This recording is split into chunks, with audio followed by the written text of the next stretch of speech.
여러분은 어떠한 순간을 가장 두려워하시나요?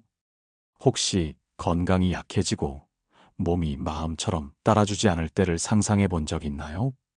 아니면 사랑하는 사람들과 멀어지고 세상 속에서 혼자라는 느낌이 들 때를 떠올려 본 적 있나요? 우리가 살아가면서 가장 두려운 것은 어쩌면 예상치 못한 순간에 다가오는 고독과 무기력일지도 모릅니다. 하지만 여기서 잠시 멈춰 생각해 봅시다. 여러분은 지금 어디쯤 와 계신가요? 60대 혹은 70대 초입에 서 계신 분들이라면 이 방송을 끝까지 들어주세요. 오늘 우리는 의사들도 알려주지 않는 70대가 되면 누구나 겪게 되는 현실, 그리고 아직 70 이전이라면 반드시 이렇게 사세요라는 주제로 깊이 있는 이야기를 나눌 것입니다.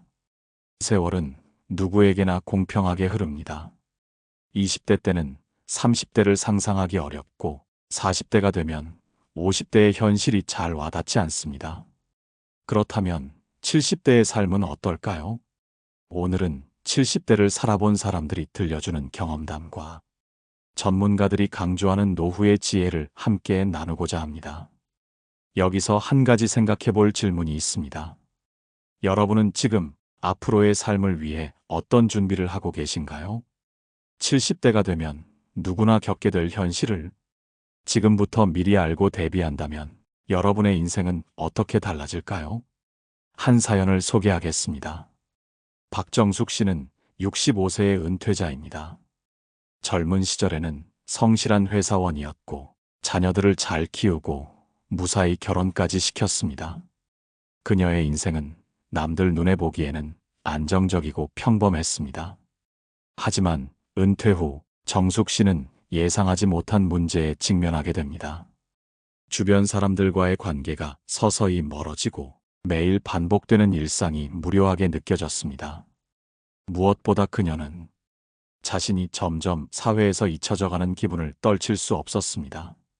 이런 상황에서 건강 문제까지 겹치며 그녀는 깊은 고독감과 불안을 느꼈습니다. 정숙 씨는 말합니다. 내가 미리 이런 상황을 알았더라면 어떻게든 준비를 했을 텐데 너무 늦었다고 생각하니 더 힘들더라고요. 하지만 이 사연의 결말은 생각보다 따뜻합니다. 정숙 씨는 우연히 지역 복지관에서 운영하는 독서 모임에 참여하게 됩니다. 비슷한 연령대의 사람들과 이야기를 나누고 새로운 지식을 배우는 과정에서 그녀는 점점 마음의 안정과 활력을 되찾아갑니다. 그녀가 깨달은 교훈은 이렇습니다. 인생은 준비와 노력으로 바뀔 수 있다. 나는 늦었다고 생각했지만 사실 준비는 언제나 지금부터가 시작이다. 여러분, 아직 70이 되지 않았다면 이제부터라도 준비할 수 있습니다. 그리고 70대가 되셨더라도 새로운 방향으로 나아갈 기회는 충분히 있습니다. 철학자 마르쿠스 아우렐리우스는 이렇게 말했습니다. 삶이란 자신에게 주어진 역할을 어떻게 받아들이고 살아가느냐에 달려 있다. 그렇다면 우리의 역할은 무엇일까요? 어떤 마음가짐으로 앞으로의 인생을 설계해야 할까요? 이 방송에서는 세 가지 주요 지혜를 중심으로 이야기를 나눌 것입니다. 첫째, 건강을 지키는 방법과 그 중요성. 둘째, 관계 속에서 균형을 이루는 법. 셋째, 나만의 의미와 즐거움을 찾는 삶의 방식. 이 세 가지는 여러분이 나이가 들어도 여전히 빛나는 인생을 만들어줄 소중한 열쇠가 될 것입니다. 다음으로는 여러분과 함께 건강이라는 주제를 다뤄보겠습니다. 70대가 되면 건강은 더 이상 당연한 것이 아니며 철저한 관리와 노력이 필요한 영역이 됩니다. 그렇다면 우리가 지금 무엇을 해야 건강한 노년을 맞이할 수 있을까요? 구체적인 사례와 실천 방법을 함께 나눠보겠습니다. 여러분은 건강에 대해 어떤 생각을 가지고 계신가요? 어쩌면 이렇게 생각할 수도 있습니다. 젊을 때는 힘들어도 다 이겨냈으니 나이가 들어도 괜찮겠지. 하지만 사실 70대가 되면 건강은 더 이상 우리의 의지만으로 유지되지 않습니다. 체력이 떨어지고 면역력도 약해지면서 작은 병이 큰 위기로 이어질 수 있습니다. 그래서 건강은 노후의 삶을 지탱하는 첫 번째 열쇠라고 할 수 있습니다. 오늘은 이 열쇠를 어떻게 지킬 수 있는지 실제 사례와 함께 이야기를 나눠보겠습니다. 먼저 한 남성의 이야기를 들려드릴게요. 김영호 씨는 72세로 몇 년 전까지만 해도 건강에 대해 별로 신경 쓰지 않았습니다. 난 술, 담배도 안 하고 큰 병도 없었으니까 별 문제 없겠지라고 생각했던 거죠. 하지만 68세였던 어느 날 그는 갑작스러운 가슴 통증으로 병원을 찾았고 심근경색이라는 진단을 받았습니다. 다행히 빠르게 치료를 받아 위기를 넘겼지만 이 일을 계기로 그는 자신의 건강을 되돌아보게 되었습니다. 그는 말합니다. 병이 나니까 내가 얼마나 내 몸을 모르고 살았는지 깨닫게 되더라고요. 그제야 내가 살아가려면 건강이 먼저구나라는 걸 알았어요. 그 후 영호 씨는 생활 습관을 완전히 바꾸기 시작했습니다. 가장 먼저 시작한 것은 매일 30분의 산책이었습니다. 산책은 단순해 보이지만 그에게는 큰 변화를 가져다 주었습니다. 몸이 가벼워지고 스트레스가 줄어들면서 그는 조금씩 자신감을 되찾았습니다. 여기서 우리가 배울 점은 무엇일까요? 바로 건강관리는 작은 습관에서부터 시작된다는 점입니다.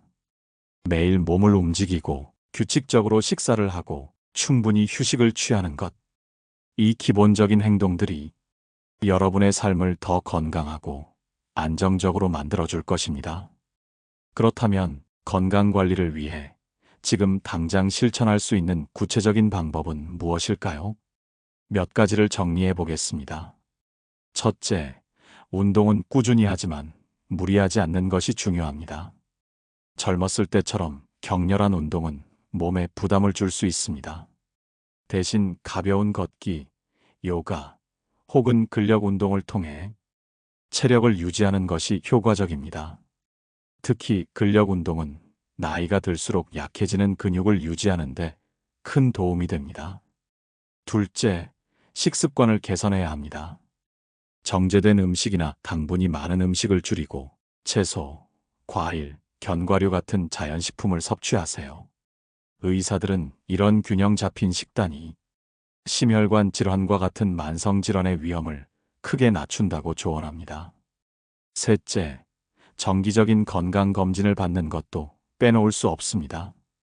작은 문제일 때 발견하면 치료도 쉽고 효과적이지만 늦게 발견하면 큰 병으로 이어질 수 있기 때문입니다.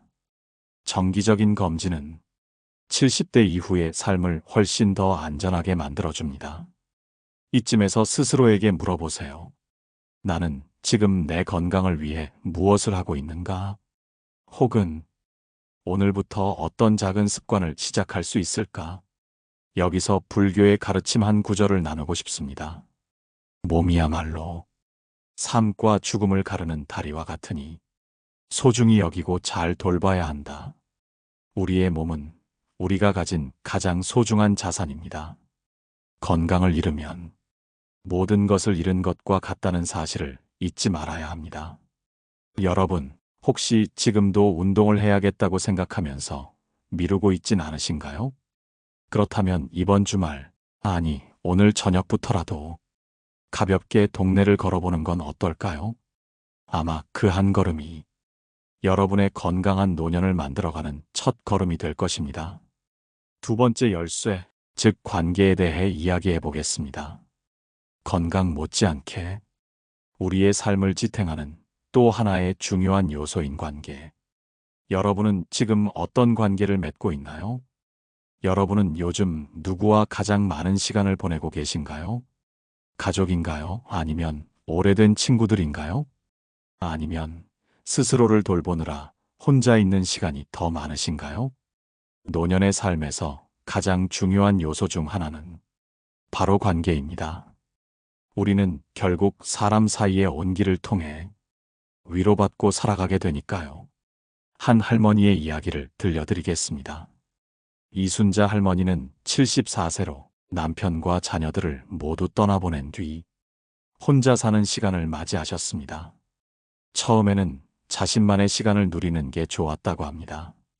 하지만 시간이 지나면서 홀로 보내는 시간들이 점점 길어지자 마음 한구석에서 외로움이 자리를 잡기 시작했습니다.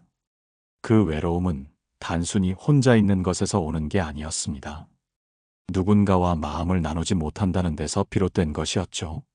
그런데 어느 날 순자 할머니는 근처 복지관에서 운영하는 소규모 합창단에 가입하게 되셨습니다. 처음에는 사람들과 어울리는 게 서툴러 어색했지만 점차 노래를 함께 부르며 서로의 이야기를 나누고 웃고 울며 마음의 문을 열 수 있었습니다. 지금 순자 할머니는 합창단 활동뿐 아니라 새로 알게 된 친구들과 함께 산책 모임도 꾸리고 작은 여행도 다니며 새로운 삶의 즐거움을 찾으셨다고 합니다. 내가 살아가야 하는 이유가 생긴 것 같아요. 그분의 말이 아직도 기억에 남습니다. 여기서 깨달을 수 있는 점은 관계는 단순한 만남, 그 이상의 의미를 가진다는 것입니다. 그 관계 안에서 서로의 존재를 인정하고 작은 위로를 주고받는 것이 삶에 큰 힘이 됩니다. 그렇다면 여러분은 지금 어떤 관계를 맺고 계신가요? 그리고 그 관계는 여러분의 마음을 따뜻하게 해주고 있나요? 혹은 반대로 여러분에게 상처를 주고 있지는 않나요? 좋은 관계를 만들기 위해 몇 가지를 제안드리고 싶습니다. 첫째, 용기를 내어 새로운 관계를 만들어 보세요. 관계는 혼자 노력한다고 만들어지지 않습니다. 누군가에게 먼저 말을 걸거나 새로운 모임에 참여하는 작은 시도가 필요합니다. 둘째, 기존의 관계를 소중히 여기세요. 특히 가족이나 오래된 친구와의 관계는 시간이 지나도 변하지 않는 가장 큰 자산입니다. 그들에게 따뜻한 말 한마디를 건네는 것만으로도 관계는 더 깊어질 수 있습니다. 셋째, 불필요한 관계에서 용기를 내어 벗어나세요. 가끔은 관계가 우리를 지치게 할 때도 있습니다. 그럴 땐 용기를 내어 거리두기를 실천하는 것도 필요합니다. 자신을 지키는 일도 결국 좋은 관계를 만드는 시작점이 될 수 있으니까요. 관계는 우리 삶에 에너지를 주는 동시에 우리의 마음을 지켜주는 방패와도 같습니다. 사람들과의 따뜻한 연결 속에서 우리는 더욱 의미 있는 삶을 살 수 있습니다. 세 번째 열쇠에 대해 이야기하겠습니다. 이 열쇠는 우리가 가진 소중한 자원, 바로 시간입니다. 시간을 어떻게 쓰느냐에 따라 우리의 노후는 완전히 다른 색깔로 채워질 수 있습니다. 여러분은 시간을 어떻게 활용하고 싶으신가요? 여러분은 요즘 시간을 어떻게 보내고 계신가요? 아침부터 저녁까지 바쁘게 움직이시나요? 아니면 하루가 너무 길게 느껴지시나요? 시간은 우리가 가진 가장 공평한 자원입니다. 누구에게나 하루는 똑같이 24시간으로 주어지지만 그 시간을 어떻게 쓰느냐에 따라 삶의 모습은 완전히 달라집니다. 김동섭 씨의 이야기를 들어볼까요? 동섭 씨는 은퇴 후 68세에 갑자기 하루가 너무 길게 느껴졌다고 합니다. 그전에는 출근하며 바쁘게 살았는데 이제는 할 일이 없어 시간이 허무하게 흘러가는 느낌을 받았다고 해요. 가끔 TV를 보거나 동네를 산책하는 게 전부였죠. 그런데 어느 날 우연히 손주에게 선물하려고 목공의 키트를 사게 되었고 그게 그의 새로운 취미가 되었습니다. 처음에는 단순히 시간을 보내기 위해 시작한 일이었지만 점점 목공예의 매력에 빠져들었습니다. 작은 책장 하나를 완성한 뒤에 뿌듯함, 그리고 손주가 직접 만든 선물을 받고 행복해하는 모습을 보며 그는 내 시간이 이렇게 의미 있었구나라는 것을 느꼈습니다. 지금 동섭 씨는 매일 아침 일정한 시간에 일어나 목공 작업을 하고 가끔은 이웃들에게 소소한 가구를 만들어주며 시간을 보람있게 보내고 있습니다. 그는 이렇게 말합니다. 시간이 많아도 무기력할 수 있고 시간이 적어도 충만할 수 있어요. 결국 중요한 건 시간을 대하는 태도입니다. 그렇다면 우리는 시간을 어떻게 대해야 할까요? 첫째, 시간을 소비하는 대신 투자한다고 생각해 보세요. 우리가 매일 하는 사소한 행동이 미래의 자신에게 어떤 영향을 미칠지 생각해 보는 것입니다. 좋은 습관을 만들고 그것을 지속한다면 그 시간은 훗날 큰 결실로 돌아올 겁니다. 둘째, 시간을 자신만의 속도로 사용하세요. 노년이 되면 주변에서 이렇게 살아라, 저렇게 살아라 하는 조언들이 넘쳐나기 마련입니다. 하지만 그 모든 것을 따를 필요는 없습니다. 중요한 것은 자신에게 맞는 속도로 살아가는 것입니다. 천천히 느끼고 하루하루를 음미하면서 사는 것이 더 행복할 수 있습니다. 셋째, 시간을 나누어 보세요. 사랑하는 사람들과의 시간, 자신만을 위한 시간, 그리고 새로운 것을 배울 시간을 나누는 것입니다. 이렇게 시간을 균형 있게 쓰는 것이 삶의 만족도를 높여줍니다. 여러분은 오늘 하루 중 어떤 순간이 가장 소중했나요? 그 순간을 더 자주 경험할 수 있도록 시간을 만들어 보는 건 어떨까요? 시간의 가치는 우리가 얼마나 충실하게 살아가는지에 따라 결정됩니다. 내일 아침이 되면 여러분은 어떤 시간을 만들어 가고 싶으신가요? 우리가 삶의 마지막을 준비하는 법, 즉 마음의 평안을 찾는 방법에 대해 이야기해 보겠습니다. 결국 인생의 끝에서 우리가 기억하는 것은 어떤 일들이었을까요? 사람은 누구나 관계 속에서 살아갑니다. 하지만 나이가 들어갈수록 우리 곁에는 점점 더 적은 사람들이 남게 되죠. 이것은 슬프면서도 자연스러운 일이기도 합니다. 그렇다면 나이가 들수록 우리의 관계를 어떻게 정리하고 또 어떻게 유지해야 할까요? 김영애 씨의 이야기를 들어볼까요? 영희 씨는 72세의 할머니로 남편을 먼저 떠나보낸 뒤 홀로 생활하고 있었습니다. 그녀에게는 자식들도 있었지만 자주 찾아오는 편은 아니었죠. 처음엔 외로움이 너무 커서 매일 밤 울곤 했다고 합니다. 하지만 그녀는 자신을 가만히 들여다보며 어떤 선택을 하기로 했습니다. 그녀는 먼저 자신의 주변에 어떤 관계들이 남아있는지를 돌아보았습니다. 가끔 전화하던 오래된 친구에게 연락을 했고 동네 주민 모임에 나가기 시작했습니다. 그리고 놀랍게도 작은 관심과 배려가 다시 그녀의 삶에 새로운 인연을 불러왔습니다. 영희 씨는 이렇게 말했습니다. 사람은 마음을 열어야 관계도 열린다는 걸 깨달았어요. 내가 먼저 다가가는 용기가 얼마나 큰 힘인지 몰랐죠. 하지만 또 다른 한편으로는 그녀는 일부 관계를 정리하는 법도 배웠습니다. 오랫동안 연락이 끊긴 사람들, 더 이상 감정적으로 의지하지 않아도 되는 관계들은 자연스럽게 놓아주었습니다. 그것이 그녀에게는 더 큰 자유를 가져다 주었죠. 여러분도 주변 관계를 한번 돌아보세요.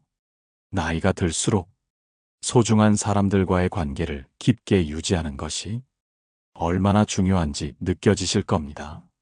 하지만 동시에 여러분의 에너지를 빼앗는 관계를 끊어내는 것도 필요합니다. 그것은 단순히 이기적인 행동이 아니라 스스로를 사랑하는 방법 중 하나입니다. 그렇다면 나와의 대화는 어떨까요? 이 나이쯤 되면 우리는 종종 스스로를 비난하기도 하고 자신의 과거를 후회하기도 합니다. 내가 그때 왜 그랬을까? 조금 더 노력했더라면 달라졌을 텐데. 이런 생각들이 우리의 마음을 무겁게 만들곤 하죠. 불교에서는 마음을 있는 그대로 받아들이는 것을 수용이라 부릅니다. 좋은 감정이든 나쁜 감정이든 그것을 억지로 밀어내지 않고 있는 그대로 느끼고 흘려보내는 것이죠. 어느 날 영희 씨는 자신을 괴롭히던 후회들을 일기에 적기 시작했습니다. 그녀는 매일 조금씩 자신이 과거에 했던 선택들과 그 선택이 자신을 어디로 이끌었는지 적어 나갔습니다. 그 과정에서 깨달은 것은 완벽한 삶은 없다는 단순한 진리였습니다. 여러분은 스스로와 대화를 나눠본 적이 있으신가요? 자신에게 위로의 말을 건네본 적은요? 오늘 밤 거울을 보며 스스로에게 이런 말을 해보세요. 수고 많았다. 그리고 앞으로도 괜찮을 것이다. 관계의 정리와 나와의 대화는 우리의 마음에 큰 평안을 가져다 줍니다. 그리고 이것은 나이가 들수록 더 중요한 삶의 지혜가 됩니다. 여러분은 삶의 마지막을 생각해 본 적이 있으신가요? 많은 사람들은 이런 이야기를 꺼내는 것조차 불편하게 여깁니다. 하지만 삶의 끝을 준비하는 것은 우리 모두가 피할 수 없는 일입니다. 그리고 그 준비 과정에서 우리는 진정한 삶의 의미를 발견하게 됩니다. 오늘은 정우철 씨의 이야기를 나누고자 합니다. 우철 씨는 68세에 은퇴한 뒤 자신의 남은 삶을 어떻게 살아야 할지 막막함을 느꼈다고 합니다. 자식들도 독립했고 아내와 함께 보내는 시간이 많아졌지만 어딘가 공허한 마음이 그를 괴롭혔습니다. 그는 어느 날 우연히 한 요양원 봉사활동에 참여하게 되었습니다. 거기서 만난 83세의 윤정숙 할머니는 그에게 깊은 깨달음을 주었습니다. 정숙 할머니는 암투병 중이었지만 언제나 환하게 웃으며 요양원 사람들과 이야기를 나눴습니다. 우철 씨는 그녀에게 물었습니다. 이렇게 힘든 상황에서도 어떻게 항상 밝게 웃을 수 있으세요? 정숙 할머니는 이렇게 답했습니다. 삶이 얼마 남지 않았다고 생각하니까 모든 것이 소중하게 느껴져요. 아침에 눈을 떴다는 사실도, 따뜻한 차 한 잔도, 이렇게 누군가와 이야기할 수 있는 시간도 전부 선물 같아요. 우철 씨는 그날 이후 삶을 바라보는 시각이 완전히 바뀌었다고 합니다. 그는 자신이 가진 것들에 감사하며 삶의 마지막을 준비하기 시작했습니다. 여러분도 한번 상상해 보세요. 오늘이 삶의 마지막 날이라면 어떤 것을 가장 하고 싶으신가요? 누구에게 꼭 하고 싶은 말이 있으신가요? 우리가 미루고 있는 작은 일들, 그 안에 삶의 소중한 순간들이 숨어 있을지도 모릅니다. 마지막을 준비한다는 것은 단순히 재산을 정리하거나 유언장을 쓰는 것을 의미하지 않습니다. 그것은 우리가 어떤 마음으로 마지막 순간을 맞이할지 결정하는 일입니다. 그리고 그 준비는 오늘부터 시작될 수 있습니다. 불교에서는 죽음을 가장 큰 깨달음의 순간이라 말합니다. 삶과 죽음은 한 끈으로 연결되어 있고 우리가 죽음을 받아들일 때 삶의 진정한 가치를 깨닫게 된다고 하죠. 우철 씨는 이후 매일 아침 자신에게 다음과 같은 질문을 던졌다고 합니다. 오늘 내가 가장 감사할 일은 무엇인가? 그 질문은 그를 하루하루 더 행복하게 만들었고 그는 이제 후회 없는 삶을 살고 있다고 말합니다. 여러분도 스스로에게 묻고 답해보세요. 지금 이 순간 여러분에게 가장 소중한 것은 무엇인가요? 삶은 마치 여행과 같습니다. 목적지에 다다르는 것도 중요하지만 그 여정을 즐기는 것이 더 중요하다는 것을 깨닫게 되는 순간이 올 겁니다. 오늘 방송의 내용을 정리하고 우리 삶의 지혜를 어떻게 실제로 실천할 수 있을지 마무리 이야기를 나누도록 하겠습니다. 이제 여러분과 함께 나눈 이야기를 하나로 정리하고 마무리할 시간입니다. 오늘 우리는 70대가 되기 전에 반드시 준비해야 할 삶의 태도와 실천해야 할 지혜에 대해 이야기했습니다. 첫째, 관계를 돌아보는 법. 인생은 결국 사람과 사람 사이의 이야기입니다. 우리가 소중한 사람들과의 관계를 어떻게 지켜나가는지에 따라 우리 삶의 깊이가 결정됩니다. 친구에게, 가족에게, 그리고 나 자신에게 더 따뜻하고 솔직한 마음을 가져보세요. 여러분은 그 속에서 진정한 행복을 발견할 수 있을 겁니다. 둘째, 건강의 중요성. 몸이 지쳐버리면 마음도 따라 무너지기 쉽습니다. 우리 몸은 인생의 가장 기본적인 도구입니다. 규칙적인 운동과 균형 잡힌 식사, 그리고 건강을 위한 작은 습관들이 결국 우리의 삶을 오랫동안 지탱해 줍니다. 매일 스스로를 위해 작은 건강 약속 하나를 만들어 보세요. 셋째, 감사의 태도. 우리가 가진 것들을 너무나 당연하게 여기지 않도록 해야 합니다. 삶은 늘 변화무쌍하고 우리가 가진 것이 영원히 지속되지 않을 수 있습니다. 매일 아침 눈을 뜨며 감사할 한 가지를 떠올려 보세요. 그것이 오늘을 살아가는 큰 힘이 될 것입니다.